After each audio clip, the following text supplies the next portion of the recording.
প্রথমে শারীরিক নির্যাতন, তারপর পুড়িয়ে মারা। যৌতুকের দাবিতে এমনই নির্মম পরিণতি হয়েছে ২২ বছর বয়সী নিক্কি ভাটির।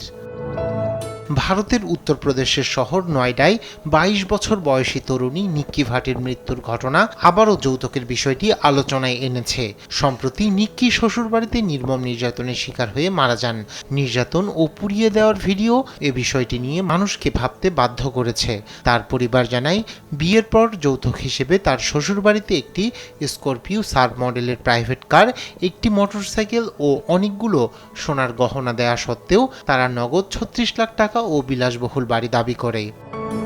নিক্কির মৃত্যুর একদিন আগেই রাজস্থানের যোধপুরে একজন স্কুল শিক্ষিকা যৌতুকের দাবিতে অতিষ্ঠ হয়ে নিজের এবং তার ৩ বছরের সন্তানের শরীরে আগুন লাগিয়ে দেন। এতে শিশুটি ঘটনাস্থলে মারা যায় এবং পরদিন তিনিও মারা যান। এছাড়াও মধ্যপ্রদেশে এক তরুণীর শরীরে ভয়াবহ দগ্ধের ক্ষত নিয়ে হাসপাতালে ভর্তি হন।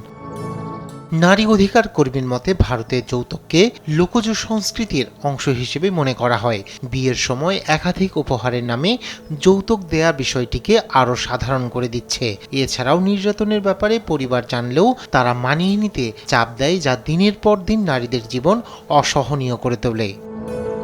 দেশটির ন্যাশনাল ক্রাইম রেকর্ড ব্যুরোর তথ্য মতে, প্রতি ২৪ ঘন্টায় যৌতুকের কারণে দেশটিতে গড়ে প্রতিদিন ২০ জন মারা যান। এছাড়া ২০১৭ থেকে ২০২২ সালের মধ্যে ভারতে যৌতুকের কারণে মোট ৩৫,৪৯৩ জন নারীর মৃত্যু হয়।